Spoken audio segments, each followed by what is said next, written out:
DSC preparation కి మిగిలిన తక్కువ సమయాన్ని డిఎస్సి 2024 యాప్ లేదా dsc2024.com తో జాబ్ ని సాధించండి.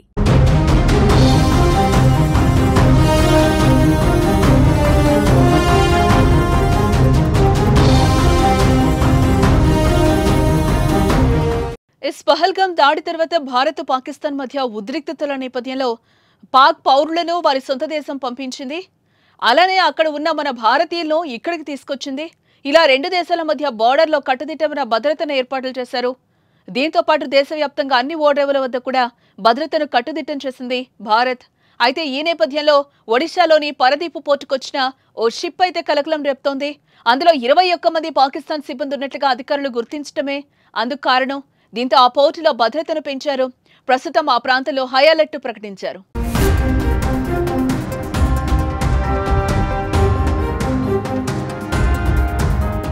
ఇవాళ ఉదయం దక్షిణ కొరియా నుంచి సింగపూర్ మీదుగా ఓ నౌక పరదీపు పోర్టుకు చేరింది.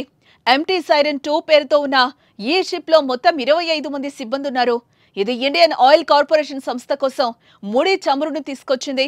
అయితే అందులో తనిఖీలు చేపట్టగా సిబ్బందిలో 21 మందిని పాకిస్తానీయులు ఉన్నట్లుగా గుర్తించారు.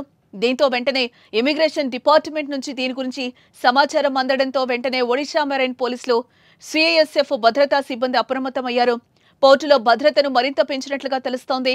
భారత్ పాక్ మధ్య ఉద్రిక్త పరిస్థితుల నేపథ్యంలో 21 మంది పాకిస్తానీయులు రావడంతో ఓడరేవు ప్రాంతంలో హై అలర్ట్ ప్రకటించారు.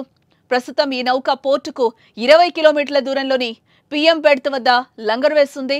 ఇందులో 11,350 మెట్రిక్ టన్నుల ముడి చమురున్నట్లుగా అధికారులు తెలిపారు. ముడి చమురు అన్లోడింగ్ పూర్తయ్యే వరకు 25 మంది సిబ్బంది నౌకను వీడకుండా భద్రతా ఏర్పాట్లు చేసినట్లుగా పోలీసు అధికారులు అంటున్నారు.